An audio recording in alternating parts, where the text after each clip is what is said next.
Avez-vous déjà demandé à une femme « Qu'est-ce qui ne va pas ?» et elle a répondu « Rien ». Mais vous saviez certainement que quelque chose n'allait pas. Voici ce que je vais vous prouver. À ce moment-là, vous n'étiez pas témoin de confusion ou de malhonnêteté.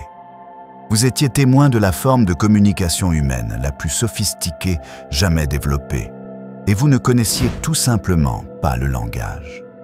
Et si les femmes parlaient le langage le plus clair de tous et que nous écoutions avec des oreilles primitives la communication avancée? Je vais vous emmener dans un voyage qui transformera complètement votre façon d'entendre chaque rien, chaque bien, chaque réponse qui semble dire une chose tout en voulant dire une autre. Car lorsque nous reviendrons à ce moment-là, où elle a dit « rien », mais que vous saviez mieux que moi, vous réaliserez que vous n'étiez pas témoin d'un problème de communication. Vous étiez témoin d'un génie émotionnel en temps réel. Commençons par expliquer pourquoi nous nous sommes tellement trompés à ce sujet. Elle disait qu'elle allait bien, mais ses yeux disaient autre chose. Ça vous rappelle quelque chose? Depuis des générations, on nous vend le même vieux récit. Les femmes ne pensent jamais ce qu'elles disent. C'est devenu un évangile culturel, murmuré dans les salles de conseil et crié sur les plateaux de théâtre. Elle dit que tout va bien, mais il y a clairement quelque chose qui cloche. Quand elle dit « bien », file. Nous avons bâti des philosophies relationnelles entières autour de cette supposée duplicité féminine. Et si je vous disais que ce n'est pas du tout une histoire de femmes? Et si c'était une histoire de nous et de notre profonde incapacité à comprendre le langage qui se parle sous nos yeux? La psychologie a fourni des montagnes de recherches corroborant ce mythe. Des études montrent que les femmes utilisent davantage la communication indirecte. Des questions étiquetées comme « n'est-ce pas ?» et des formulations évasives comme « en quelque sorte ». Les travaux pionniers de Robin Lakoff ont identifié 10 caractéristiques linguistiques supposément propres au langage féminin. L'hésitation, l'excuse, le flou. Nous les avons documentées, mesurées et utilisées pour confirmer nos convictions. Les preuves semblent irréfutables. Les femmes communiquent différemment. Elles utilisent un langage plus émotionnel, un dialogue plus axé sur la relation et des stratégies de discours plus collaboratives. En cas de conflit, les recherches montrent que les femmes utilisent ce que les chercheurs appellent un langage émotionnel, tandis que les hommes privilégient l'affirmation directe. Ce schéma est indéniable, mais c'est là que l'histoire devient intéressante, et là où la plupart des gens arrêtent de creuser. Et si ces schémas de communication n'étaient pas des failles à décoder? Et s'ils n'étaient pas des signes de confusion ou de manipulation?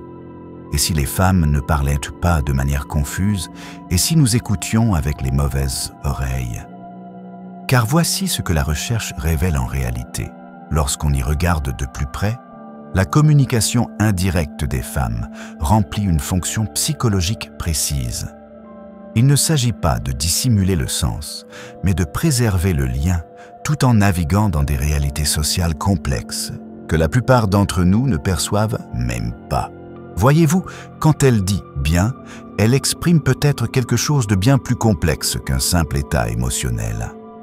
Elle pourrait dire « je gère de multiples dynamiques relationnelles, je perçois des courants émotionnels sous-jacents que vous n'avez pas remarqués.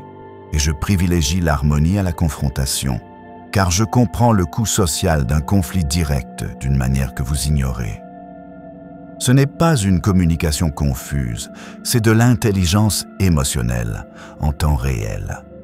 Nous nous apprêtons à entreprendre un voyage qui transformera radicalement votre façon d'entendre chaque bien, chaque peut-être, chaque réponse apparemment indirecte. À la fin de ce voyage, vous comprendrez que le plus grand mystère de la communication n'est pas de savoir ce que les femmes veulent dire lorsqu'elles ne disent pas ce qu'elles pensent. C'est pourquoi nous sommes tellement convaincus qu'ils ne veulent pas du tout dire ce qu'ils disent. Le mythe est sur le point de s'effondrer. Et ce que nous découvrirons en dessous va tout changer. Vous vous souvenez de ce « bien » du début? Dévoilons ce qui se passe réellement à ce moment-là. Alors que nous nous demandions avec obsession si les femmes pensaient ce qu'elles disaient, nous avons complètement manqué la vérité la plus profonde. Elles parlent une langue totalement différente, pas au sens figuré, mais au sens propre. Une langue que nous n'avons jamais pris la peine d'apprendre. La psychologie de la communication révèle un fait extraordinaire. Les hommes et les femmes ont des objectifs fondamentalement différents lorsqu'ils parlent. Les hommes communiquent généralement pour maintenir leur statut ou atteindre des objectifs précis, ce que les chercheurs appellent le discours de rapport. Les femmes, elles utilisent le discours de rapport, une communication conçue pour nouer des relations et créer des liens. Imaginez, vous parlez couramment espagnol, mais chacune de vos conversations est jugée par quelqu'un qui ne parle qu'anglais. Il entend vos paroles, mais ne comprend pas du tout votre sens. Il conclut alors que vous êtes un piètre communicateur. C'est exactement ce qui se passe. Lorsque les femmes utilisent ce que les linguistes appellent des habilités lexicales, des expressions comme « en quelque sorte »,« tu sais » et « bien », elles ne font pas preuve d'incertitude. Elles font preuve d'intelligence relationnelle. Ce ne sont pas des signes de faiblesse, ce sont des outils sophistiqués pour maintenir l'harmonie sociale tout en exprimant leurs opinions. Pensez aux questions étiquettes. C'est vraiment bien, n'est-ce pas? Nous avons qualifié cela de recherche de validation, mais les recherches en ethnographie de la communication montrent qu'il s'agit en réalité d'une invitation au dialogue. Cela revient à dire « j'ai une opinion et la tienne compte aussi ». Ce n'est pas de l'indécision, c'est de l'intelligence émotionnelle en action. C'est là que cela devient fascinant. Ce style de communication remplit une fonction psychologique essentielle, appelée « maintien de la relation ». Les femmes accomplissent ce que les chercheurs appellent un travail émotionnel. Le travail invisible consistant à gérer les dynamiques interpersonnelles, à apaiser les tensions et à assurer la cohésion du groupe. En quelque sorte, chaque intonation ascendante, chaque affirmation adoucie relève en réalité d'une ingénierie sociale sophistiquée. Elle analyse la situation, gère simultanément plusieurs dynamiques relationnelles et communique de manière à préserver le lien, tout en exprimant ses pensées authentiques. Mais voici le hic. Ce travail émotionnel est si invisible que nous l'avons pris pour de la confusion. Nous avons interprété l'intelligence émotionnelle comme de l'instabilité émotionnelle.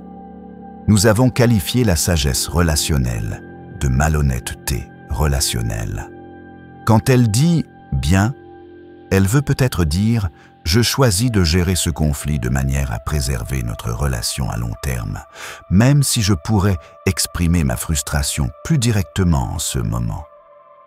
Ce n'est pas esquiver la vérité, c'est exprimer une vérité plus profonde sur les relations humaines que la plupart des gens n'apprennent jamais. Les recherches sont claires. Les modèles de communication des femmes ne sont pas des versions imparfaites de la communication masculine. Ce sont des systèmes entièrement différents, optimisés pour des résultats totalement différents. Et nous avons jugé un système selon les règles d'un autre. La question n'est donc pas de savoir si les femmes pensent ce qu'elles disent. La question est, sommes-nous enfin prêts à apprendre le langage qu'elles parlent depuis toujours? Parce que ce que nous sommes sur le point de découvrir transformera non seulement la façon dont vous entendez les femmes, mais aussi la façon dont vous comprenez la nature même de la connexion humaine. Vous en avez fait l'expérience, n'est-ce pas? Vous avez vu les femmes de votre entourage passer d'un style de communication complètement différent et vous vous êtes demandé si vous aviez affaire à la même personne. Votre femme vous dit « je vais bien » quand vous oubliez de faire les courses. Mais lorsque vous oubliez d'aller chercher votre fille à l'école, sa voix vous interrompt au téléphone. C'est fini. On doit parler ce soir. Votre fille accepte discrètement les moqueries de ses camarades de classe à propos de ses vêtements. Mais lorsque ces mêmes élèves commencent à se moquer de son petit frère, elle se montre farouchement protectrice. « Laisse-le tranquille ou tu t'occuperas de moi ». Voici ce que révèle la psychologie. Il ne s'agit pas de saute d'humeur. Les femmes canalisent ce que les psychologues appellent des énergies archétypales. 7 schémas distincts d'expression féminine qui ont existé dans toutes les cultures à travers l'histoire de l'humanité. Imaginez, chaque femme dispose de 7 modes différents entre lesquels elle peut passer, comme changer de station de radio. Chaque mode lui permet de communiquer de manière totalement différente. Le mode mère est axé sur la protection et l'attention. Lorsqu'elle demande « Tu es sûr de ça ?» Elle ne doute pas de toi, elle craint que tu sois blessé. Le mode reine est axé sur le commandement et le respect. Le mode jeune fille est ludique et curieux et demande toujours « Et si on essayait quelque chose de nouveau ?» Le mode chasseresse est féroce et indépendant. Elle prend des décisions rapides et s'y tient. Le mode sage est un professeur avisé, partageant des leçons à travers des histoires et des conseils bienveillants. Le mode mystique s'exprime avec émotion et intuition, en disant des choses comme « il y a quelque chose qui cloche ». Et le mode amant est axé sur la connexion et la passion, donnant à chaque chose une signification plus profonde et une intimité profonde. Le plus fou, c'est que les grands changements de vie actionnent ces interrupteurs automatiquement. Quand une femme devient maman, c'est comme si on avait poussé le volume de son mode mère. À la ménopause, son mode sage s'amplifie soudainement et elle se met à prodiguer des conseils qu'elle n'avait jamais donnés auparavant. La même femme qui dit « je m'inquiète pour nous » peut avoir des significations totalement différentes. En mode mère, elle souhaite réparer et protéger la relation. En mode amante, elle aspire à plus de romantisme et de connexion. En mode mystique, elle sent que quelque chose de plus profond ne va pas. Des mots identiques, des conversations complètement différentes. Mais voilà ce que nous avons mal fait. Nous qualifions cela de déroutant.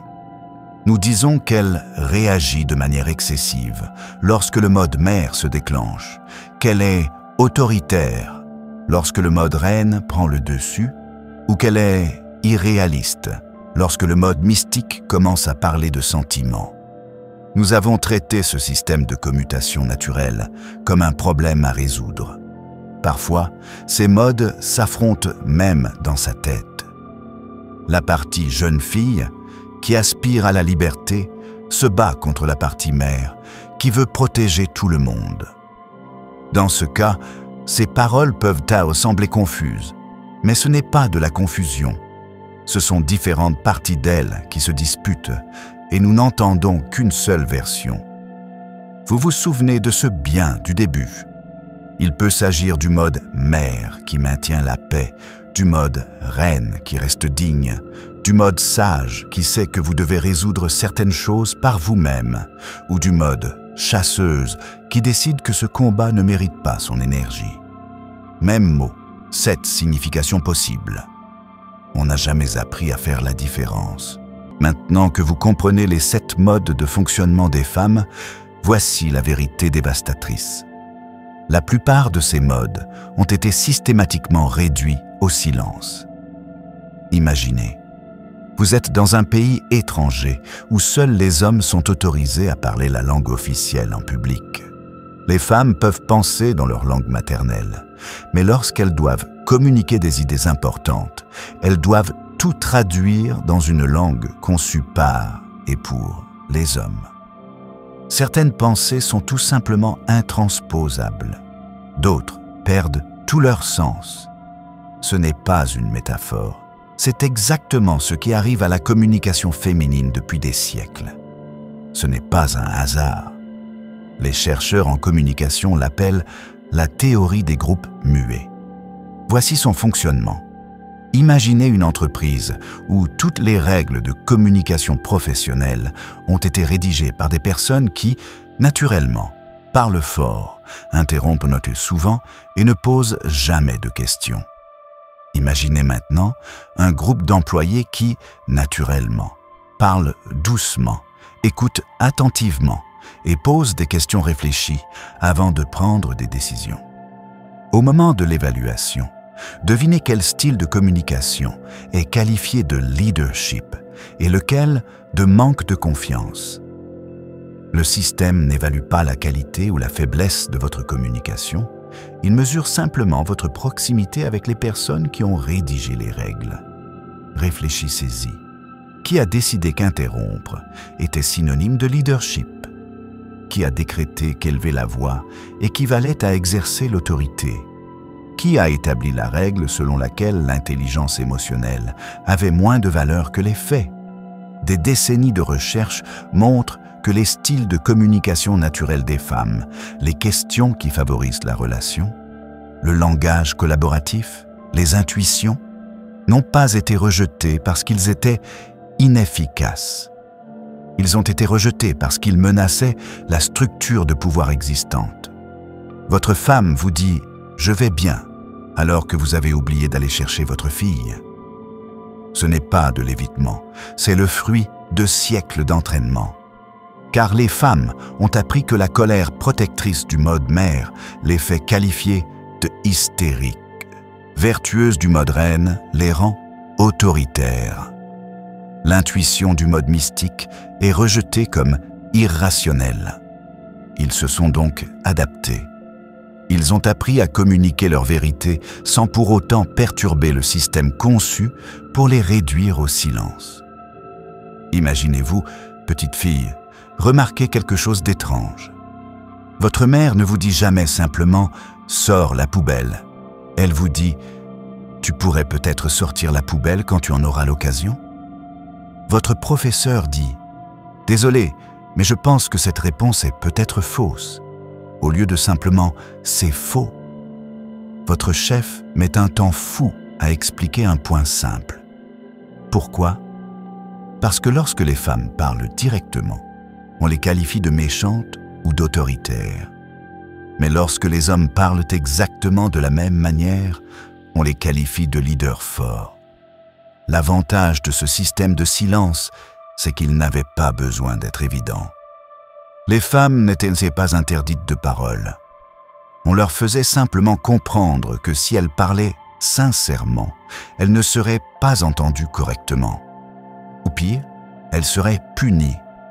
Et puis nous avons eu l'audace de qualifier leur communication adaptée de confuse ou indirecte. Mais voici le rebondissement qui change tout. Les femmes qui ont navigué dans ce système n'y ont pas seulement survécu, elles l'ont maîtrisé. Elles ont développé des stratégies de communication si sophistiquées qu'elles pouvaient dire leur vérité tout en se protégeant des conséquences. Vous allez découvrir comment ils ont fait et pourquoi leur communication déroutante relève en réalité du génie émotionnel. Les femmes se sont donc retrouvées face à un choix impossible. Parler avec authenticité et en subir les conséquences, ou adapter leur communication et être incomprises. Leur réaction n'était pas la confusion, mais le génie. Repensez à Sarah, la femme que nous avons rencontrée plus tôt. Lorsque son patron l'a écartée pour une promotion, elle n'a pas dit « ça va » parce qu'elle était confuse. Elle l'a dit parce qu'elle calculait. En 0,3 secondes, son cerveau a exécuté cet algorithme.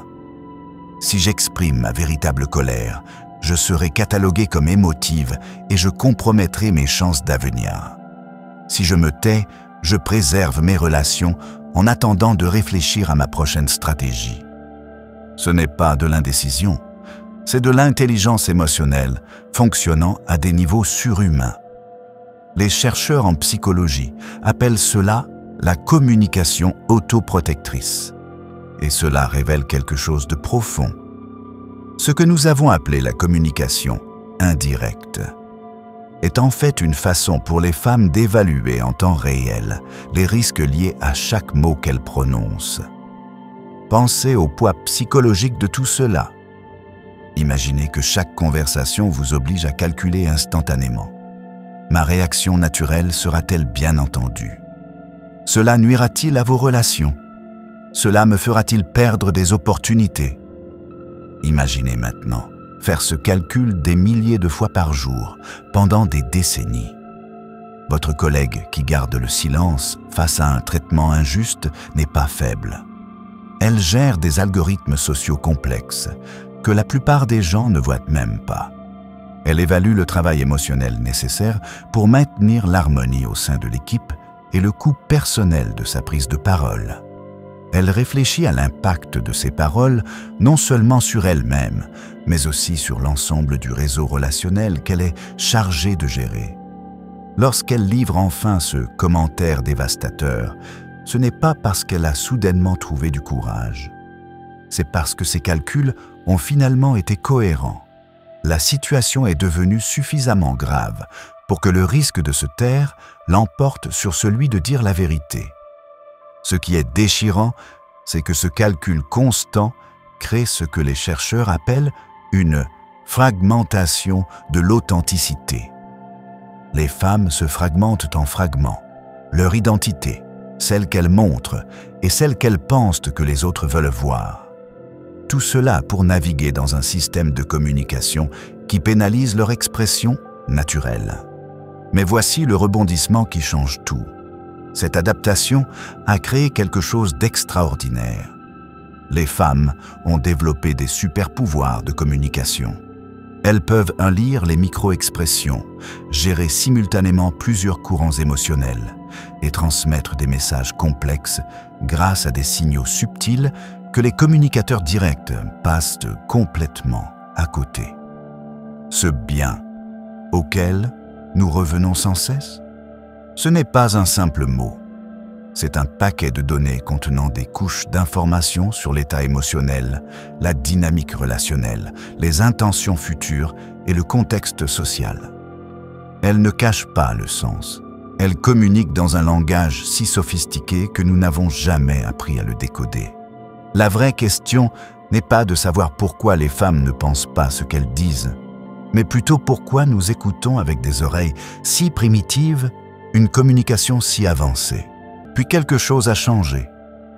Quelque chose qui allait mettre à nu tout ce système et prouver une fois pour toutes que le problème n'était pas la communication des femmes, mais notre compréhension du problème. Les réseaux sociaux sont arrivés.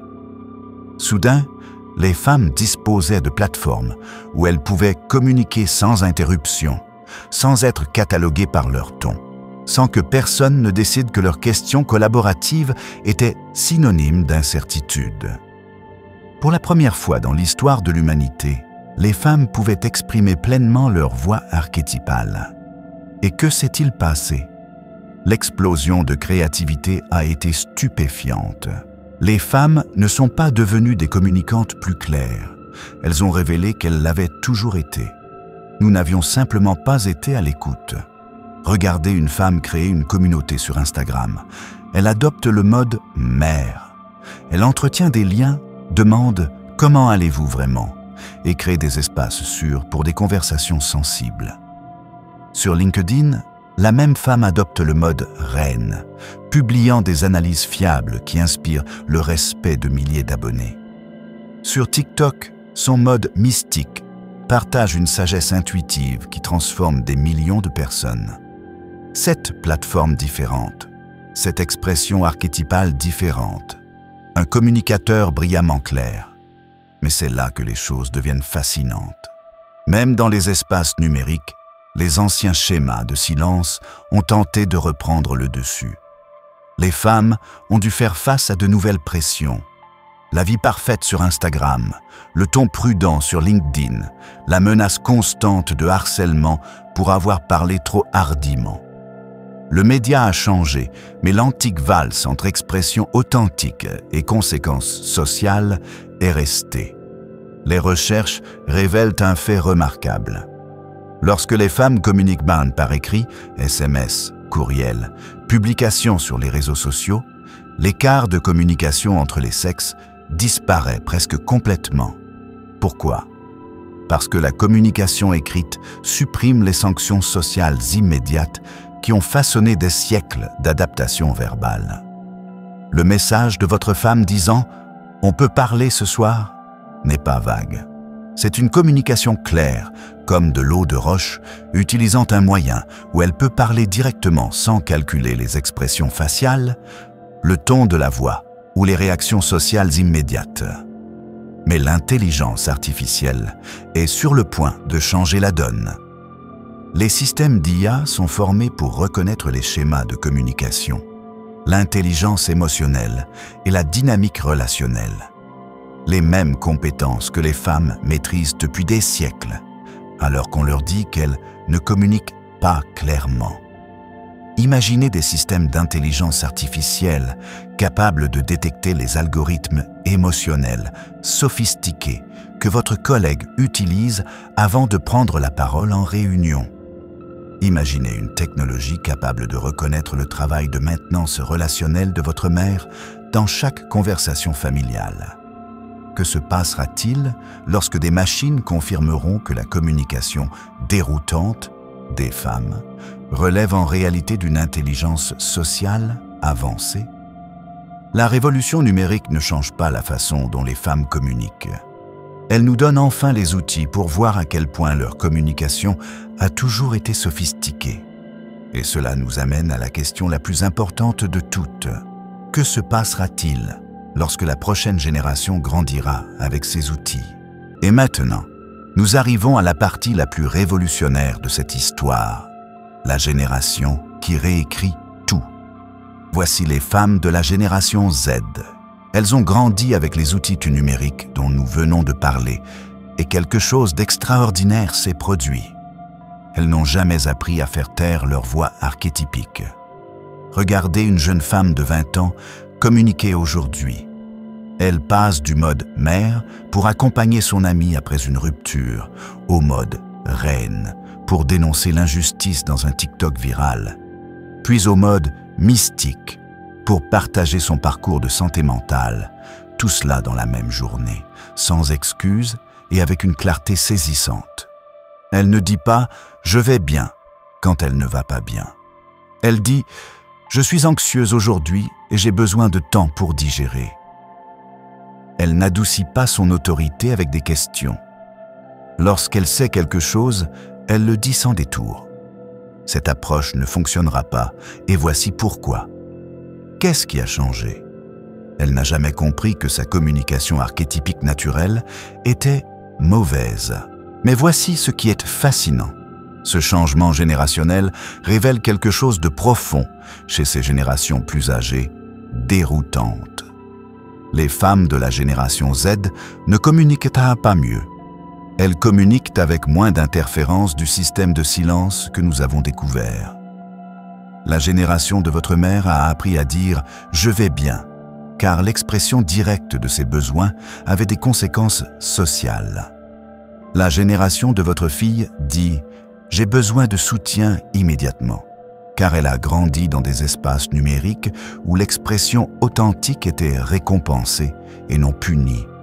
Même sagesse archétypale, niveau différent de permission de l'exprimer. Des études montrent que les jeunes générations ont une intelligence émotionnelle plus élevée, des compétences relationnelles plus sophistiquées et des modes de communication plus clairs.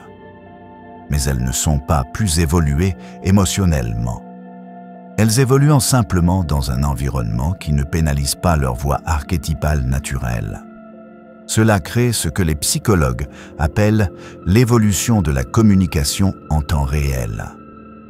Pour la première fois depuis des siècles, nous pouvons voir à quoi ressemble la communication des femmes lorsqu'elle n'est pas filtrée par des systèmes conçus pour la réduire au silence. Et les résultats sont époustouflants.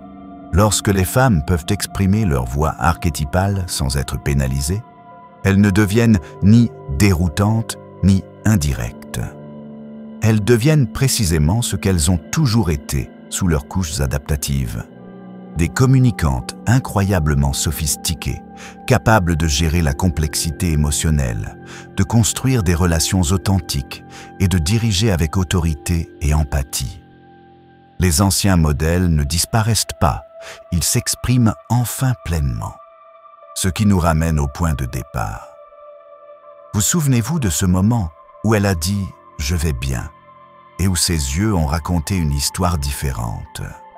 Vous avez maintenant les clés pour décrypter la réalité. Elle ne prêtait pas à confusion. Elle ne cachait pas son intention. Elle parlait dans le langage de communication le plus sophistiqué que l'homme ait jamais développé. Et nous ne savions tout simplement pas l'écouter. Tu te souviens quand on a commencé? Tu demandais à une femme « Qu'est-ce qui ne va pas ?» Et elle répondait « Rien ». Mais tu savais qu'il y avait vraiment quelque chose. Vous comprenez maintenant ce qui se passait réellement à ce moment-là. Son cerveau a exécuté un algorithme émotionnel sophistiqué en 0,3 secondes, calculant la sécurité relationnelle, la dynamique temporelle et les réponses archétypiques. Elle ne cachait pas le sens de ses paroles. Elle communiquait dans le langage émotionnel le plus avancé jamais développé par l'homme. Son « rien » contenait des données sur la confiance, les besoins de traitement et la sagesse protectrice auxquelles votre question ne pouvait même pas accéder. L'histoire qu'elle voyait n'était pas contradictoire, mais le contexte complet de ce que « rien » signifie lorsqu'il est exprimé dans le langage ancestral de l'intelligence émotionnelle. Chaque femme de votre vie, votre mère, votre partenaire, votre fille, votre collègue, a parlé ce langage sophistiqué, alors que nous le considérions comme une source de confusion. Les implications pratiques sont stupéfiantes. Les relations se transforment lorsqu'on cesse de chercher à décoder les problèmes et qu'on commence à reconnaître le génie. Les environnements de travail évoluent lorsque l'intelligence collaborative est valorisée au même titre qu'une communication assertive. Cette révélation s'étend à tout: le leadership, la technologie, l'avenir même des relations humaines. Alors voici la question qui n'a de sens que maintenant que vous avez terminé ce voyage. Si la communication déroutante des femmes est en fait une maîtrise émotionnelle, quels autres comportements humains avons-nous complètement mal compris? Prête à rejoindre une communauté qui voit la communication humaine à travers des yeux transformés. Parce qu'une fois que vous apprenez à entendre le génie émotionnel, le monde entier commence à parler différemment.